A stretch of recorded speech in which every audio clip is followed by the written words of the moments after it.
voleibol, a gente vai conferir daqui a pouco. Boa noite para você, Daniel Santana. Boa noite, Thaís. Boa noite, Evandro. Boa noite, Calazans. Meu destaque hoje iria para o Atlético, que não conseguiu ontem, infelizmente, a vitória na Copa do Brasil. Mas eu vou dividir esse destaque triste com um destaque muito positivo, muito feliz da minha parte, que é pela primeira vez desde que cheguei na equipe, fazer o programa ao lado do José Calazans, que é um ídolo de infância na imprensa esportiva, uma pessoa que eu sempre me espelhei e não poderia estar mais feliz no dia de hoje do que estar aqui ao seu lado, Calazans. Nada melhor do que uma boa-vinda, vindo de dentro do coração. Muito obrigado. A gente faz o possível para agradar. Viu só tanto que o programa está especial? Tá E demais. já para abrir essa noite, a gente vai direto lá para o ginásio Rio Vermelho, saber todos os detalhes do que está acontecendo dessa que é a segunda rodada da Superliga C masculina de vôlei, que tem sede aqui em Goiânia do Grupo 4. O repórter Igor Pereira está lá, vai falar com a gente. Boa noite, Igor. Boa noite, Thaís. Boa noite, Calazans, Daniel, Evandro aí com vocês aí na mesa. Boa noite a todo telespectador aí acompanhando o TBC Esporte dessa quarta-feira. Isso mesmo. Eu vi o Evandro falando aí sobre o Vila Nova no vôlei, né, que tá bem, assim como no futebol. Isso mesmo, Evandro. Ontem teve início aqui no ginásio Rio Vermelho a Superliga C de vôlei masculino, grupo realizado aqui em Goiânia, com 5 equipes na disputa, 3 representantes goianos. Tivemos aqui ontem, no dia de abertura, 2 jogos. O Neurologia Ativa venceu a Força Federal por 3-0, parciais de 25-16, 25-20 e 25-13. O Vila Nova bateu o Paysandu também por 3-0, 25-17, 25-17 e 25-13. Esses foram os 2 jogos de ontem, ou seja, os 2 representantes goianos começaram bem a competição, venceram aí os seus adversários, respectivamente, do Distrito Federal e também do estado do Pará. O Caldas Apave, outro representante goiano na competição, um time lá de Caldas Novas, né, um representante do interior de Goiás, folgou ontem na rodada, né, porque são 5 grupos na Superliga C e estreia hoje. Está estreando hoje, está jogando contra o Paysandu. Perdeu os 2 primeiros sets por 25-19, 25-23. Primeiro set, o Paysandu até impôs mais o seu ritmo de jogo. No segundo set, o time goiano, o time do Caldas Apave, deu equilibrado. Vou dar uma viradinha aqui só para ver a parcial. Agora o terceiro set também equilibrado, 11-9. 11-9 no placar. Ou seja, o jogo tá bom. É um jogo mais equilibrado até então do torneio, nesses 2 dias de torneio. Vale lembrar que ainda hoje, o Vila Nova, que o Evandro citou aí, que estreou muito bem na primeira rodada, enfrenta daqui a pouquinho, às 8 horas, o jogo está marcado para as 8 horas, enfrenta a equipe do Força Federal, do Distrito Federal, e o Vila vai tentar aí buscar a segunda vitória e, consequentemente, a liderança do grupo.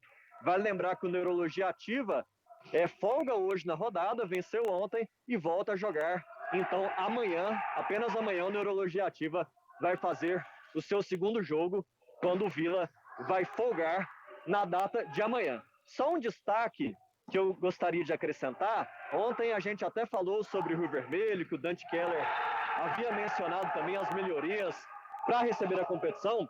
O Rio Vermelho, Thaís, o ginásio Rio Vermelho, que é um dos palcos mais tradicionais do esporte goiano, comemora nessa semana, e a competição serve também para isso, para comemorar o aniversário de 42 anos de história do ginásio Rio Vermelho. Essa data foi comemorada no domingo, o ginásio foi inaugurado no dia 1º de novembro de 1978, e de lá para cá, muita história aconteceu aqui.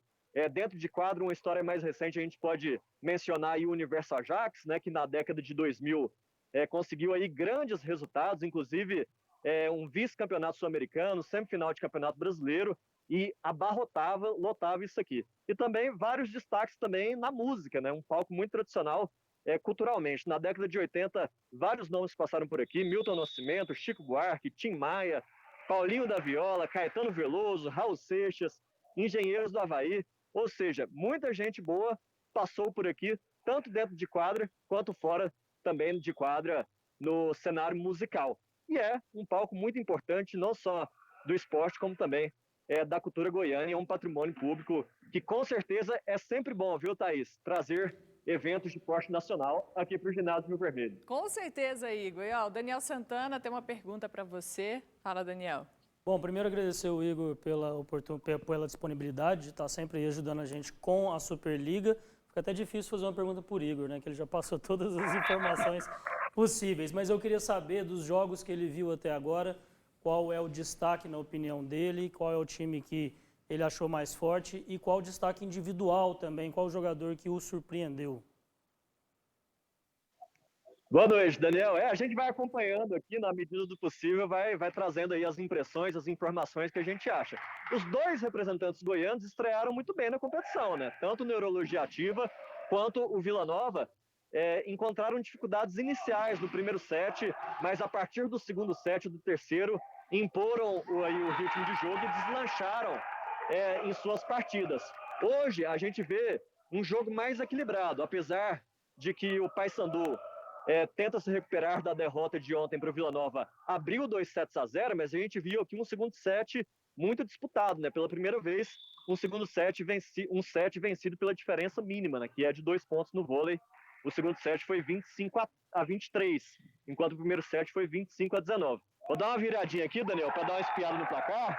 Agora 13-11 Paysandu, ou seja, 13-12 agora. Então, o equilíbrio continua nesse confronto aí entre Caldas e Paysandu. Pelo que eu vi, eu acho que Neurologia Ativa e Vila Nova são aí os favoritos, digamos assim, para chegar no sábado brigando pela vaga, né? Porque vale ressaltar que apenas uma vaga, apenas o campeão do grupo consegue acesso à Superliga B em 2021. Falando em destaques individuais, a gente destaca aqui jogadores que já são conhecidos do voleibol goiano. Pelo lado do Neurologia Ativa tem o Leandrão, oposto, que, segundo informações, é o jogador em atividade no Brasil com a maior estatura, 2,17 m. Então, assim, quando ele consegue pegar a bola no alto, é muito difícil parar o Leandrão. E o Leandrão, que inclusive ano passado disputou a Superliga B pela equipe do Anápolis, que é outro clube aqui goiano. E pelo Vila Nova, nós temos o capitão da equipe, que é o Vivaldi. O Vivaldi, que inclusive já disputou a Superliga B pela equipe do Jaú Universo, que inclusive é o projeto que originou a equipe do Vila Nova. E é um dos grandes destaques também, assim como o Legrand, na equipe do Vila Nova, o central, que foi campeão pelo Monte Cristo na Superliga B em 2013. Para mim, esses são os destaques, Daniel. Tá bom, muito obrigada, Igor. Amanhã a gente volta para falar mais de Superliga C direto aí do Ginásio Rio Vermelho, tá legal? Valeu. E o assunto agora é futebol. Vamos falar do Atlético, que ontem acabou sendo derrotado novamente pelo Internacional lá no estádio Beira-Rio e foi eliminado nas oitavas de final da Copa do Brasil. Vamos ver os lances desse jogo. A primeira tentativa foi do Atlético. Nicolas cobrou falta, acertou a barreira e, no rebote, emendou o chute rasteiro que passou ao lado da trave. A resposta do Inter veio aos 22, com finalização rasteira de Leandro Fernandes, mas sem perigo. Aos 43, Nonato emendou belo chute de primeira, de fora da área, e Jean espalmou. No minuto seguinte, Rodinei cruzou da direita, furada da zaga goiana, Patrick pegou mal e Yuri Alberto foi bloqueado na pequena área. Aos 9 do segundo tempo, Nonato arriscou rasteiro da entrada da área, Jean deu rebote e Thiago Galhardo aproveitou. Fintou o goleiro e abriu o placar para o Inter, 1-0. Aos 19, Janderson acionou Júnior Brandão na direita. O atacante bateu forte, cruzado, e a bola foi para fora, perto da trave. Chico chutou da intermediária, mas mandou por cima. Rodinei recebeu na entrada da área, dominou com o pé direito e, de canhota, mandou colocado no ângulo. Internacional 2-0 aos 33 minutos. Aos 36, Brandão tabelou com Wellington Rato, que devolveu para o atacante bater rasteiro. Quase na linha do gol, Zé Gabriel salvou o time da casa.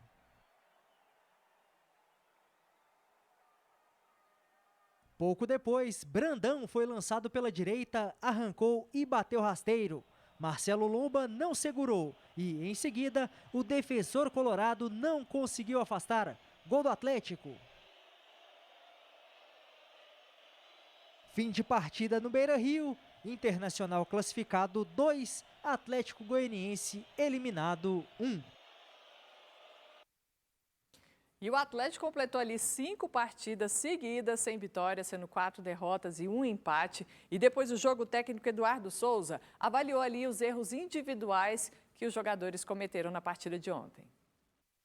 Os erros fazem parte do jogo, né, Natália? A gente precisa minimizar, até porque nós estamos jogando um campeonato, um nível alto, né, que é o melhor campeonato do futebol brasileiro com atletas de qualidade. Então, quando você erra com esse nível, a chance de você ser derrotado ela é maior, né? Como você mesmo disse, nos jogos que aconteceu, a gente acabou errando e acabou sendo penalizado, né? Então, o que eu falei para eles, a gente tem que levantar a cabeça, a confiança por esses 2 jogos, os resultados não vieram, mas nós fomos contra o Curitiba totalmente superior, faltou um pouco ser um pouco mais incisivo, e hoje nós jogamos em muitos momentos melhor que o Inter, que é o líder do campeonato, né?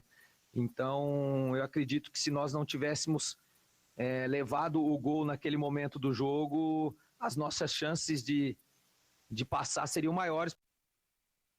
Tá vendo aí, gente? Vocês concordam com o Eduardo? As chances seriam maiores? A melhor disputa desse jogo foi entre o Júnior Brandão e o Zé Gabriel. O Brandão chutou a primeira, ele tirou de cima da risca. O Brandão chutou a segunda, ele quase tira a bola. Quer dizer, se ele tira aquele, ele seria o melhor em campo. E o melhor do Atlético foi o Júnior Brandão, que mesmo entrando em apenas um tempo, foi o jogador que chutou 3 bolas para o gol, uma delas o zagueiro tirando em cima e a outra entrando. Então ele acabou fazendo o que o Yuri não vem fazendo, nem tampouco o Zé Roberto, já em alguns jogos nesse time do Atlético. Bem, o Atlético teve uma grande oportunidade no primeiro tempo, quando o Inter optou por colocar em campo um time com apenas 4 jogadores considerados titulares. O Atlético não soube tirar proveito, apesar de uma movimentação em campo muito boa. Tomou conta do campo do Atlético, adiantou marcação, jogou no campo do Inter, né? Mas arremates para o gol, teve uma do Nicolas, parou por ali. Quer dizer, um time que precisa vencer, que toma conta do campo do adversário, mas que não arremata para o gol, não pode ganhar. E o Inter precisou apenas de 2 jogadores titulares, um em especial, o Thiago Galhardo. Que falha do Jean. Né? O Jean tem que ficar esperto, porque daqui a pouco ele deixa de ser aquele goleiro admirável, né? Que a torcida aplaude, que a imprensa escolhe como melhor entre os 3 daqui, mas alguns jogos ele vem comprometendo no time do Atlético, comprometendo feio, entregando em saída com o pé, e ontem uma batida de roupa inexplicável, com uma bola fraca. E ele, além de soltar a bola, se ele está um pouquinho mais atento, dava para ele pular na bola ainda. Né? E ele não teve, talvez, o preparo físico, alguma coisa, para ele chegar na bola. Um detalhe, Evandro, um detalhe muito importante, desculpe interrompê-lo, você disse erros sequentes e que tem implicado em resultado negativo para o Atlético. Sim, erro individual do Jean, já causou quantas derrotas, né? Para o time do Atlético, pelo menos em 3 oportunidades. Bragantino, teve esse último jogo aqui, foi contra um que ele recuou a bola. Palmeiras, né? Palmeiras também. 2 saídas de bola erradas. Exato. Então, e ontem, uma outra entregada soltando aquela bola. Mas confirmou-se a previsão do Adson, que apontou o Inter como favorito para ganhar e ganhou. O Inter conquistou a 3ª vitória num curto espaço de tempo contra o Atlético. 3-0 no Campeonato Brasileiro, 2 vezes 2-1 na Copa do Brasil, passou aquele que era considerado o favorito. Mas o Atlético, de todo, não fez feio, não. Perder para o Inter só por 2-1 nos 2 jogos, eu acho que o Atlético ainda acabou cumprindo o seu papel de uma forma honrosa. Que não decepcionou. Também penso... Desculpa, Thaís. Eu ia perguntar para vocês por que o Mateuzinho não é titular dessa equipe. Vocês acham que o Júnior Brandão tem feito por merecer mais espaço mesmo? Pelo amor de Deus, não fala mais de Mateuzinho, senão o Adson vai odiar a gente por aqui. O Júnior Brandão, ele realmente tem entrado bem e ontem demonstrou mais uma vez que merece sim ter oportunidades para ser titular nesse time do Atlético. Com relação ao jogo, eu penso como o Evandro que o Atlético ele fez aquilo que estava dentro das suas possibilidades. Não acho que é um resultado estranho, nem para se envergonhar, nem É um resultado que mostra que o Atlético está fora do rumo daquele que a gente imagina, que é se manter na Série A do Campeonato Brasileiro, buscar uma Sul-Americana, sonhar com posições melhores do que a que ocupa agora. Acho que um campeonato não influencia no outro nesse momento, essa desclassificação não vai atrapalhar o Atlético no restante da competição. Mostrou sim, mais uma vez, erros individuais. Eu venho batendo aqui já há algum tempo que o Atlético tem errado muito individualmente, não só o goleiro Jean, mas algumas peças do Atlético têm errado muito individualmente. Isso denota que o Atlético, nos treinamentos, talvez não esteja fazendo o melhor possível. E outra coisa que eu tenho observado bastante, e ontem ficou claro para mim, é que o Atlético ele não cria tantas jogadas assim para o seu ataque poder finalizar. O ataque do Atlético ele fica um pouco perdido ao longo da partida, ele demanda realmente de ter um meio mais atuante para que o Atlético possa chegar aos gols que necessita. Tem um sistema defensivo que é competente, independente dos erros que o Jean cometeu, mas não consegue demonstrar isso na sua parte ofensiva. Isso também tem faltado ao Atlético. Daniel, de que maneira, então, melhorar, corrigir esses erros? Bom, eu venho dizendo aqui, desde a saída do Wagner Mancini, nada contra o Eduardo, que fez um bom trabalho, assumiu o Atlético, inclusive, invicto, nunca havia perdido com o Atlético, mas que o Atlético precisava de um treinador que tivesse mais experiência, que conhecesse melhor as competições como o Campeonato Brasileiro e Copa do Brasil, né, que tivesse mais nome. E quando eu falo nome, não é só nome para impor respeito, mas mais competência para dirigir o time nesse momento, em competições tão difíceis que são essas como o Campeonato Brasileiro e Copa do Brasil. Parece que vai ser atendido, né? O Atlético deve apresentar um treinador ainda antes do jogo contra o Corinthians. Então, se você me pergunta o que deveria ser feito, parece que vai ser feito nos próximos dias. Talvez de hoje para amanhã a gente já tenha alguma novidade. Calazans, tem mesmo essa urgência em trazer um novo treinador? E, na sua opinião, qual seria o melhor nome para esse momento do Atlético? Hoje, talvez seja desses técnicos emergentes no futebol brasileiro que possa resolver momentaneamente, aliás, definitivamente, o problema do Atlético.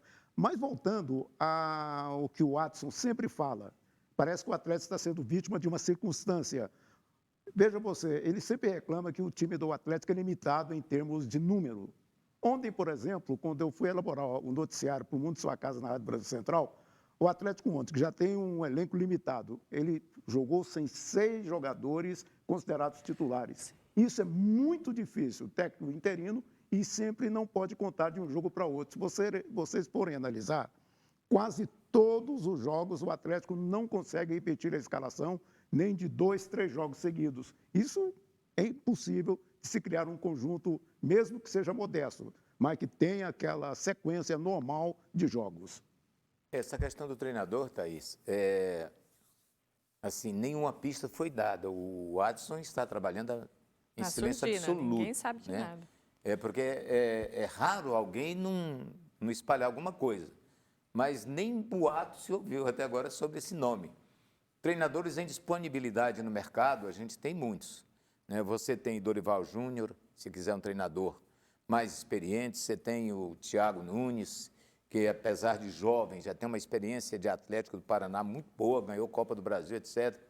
Passou pelo Corinthians. Você tem o Roger, que estava lá no time do Bahia. Muitos treinadores experientes, né? Então, ninguém sabe se o Atlético quer dar sequência àquilo que ele imaginou que poderia fazer com o Mancini.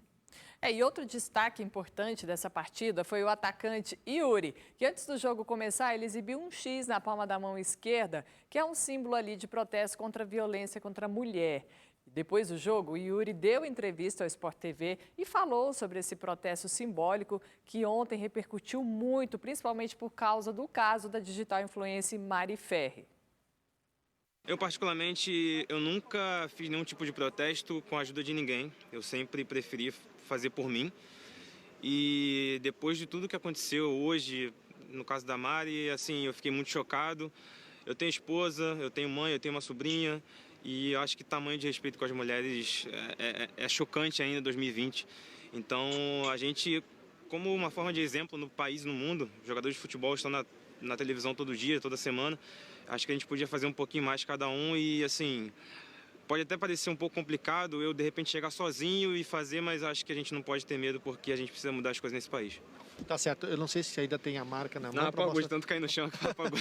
Tá certo, mas independente, cara, parabéns. Eu acho que jogador de futebol, né, vocês estão expostos aí, tem que abraçar essas causas aí. Mais uma vez, parabéns e felicidade até o fim da temporada. Valeu, obrigado. Eu queria deixar um pedido para todas as pessoas que se sentirem de alguma forma afetadas, que não esperem por alguém ao lado para fazer nenhum tipo de protesto. Faça por si próprio.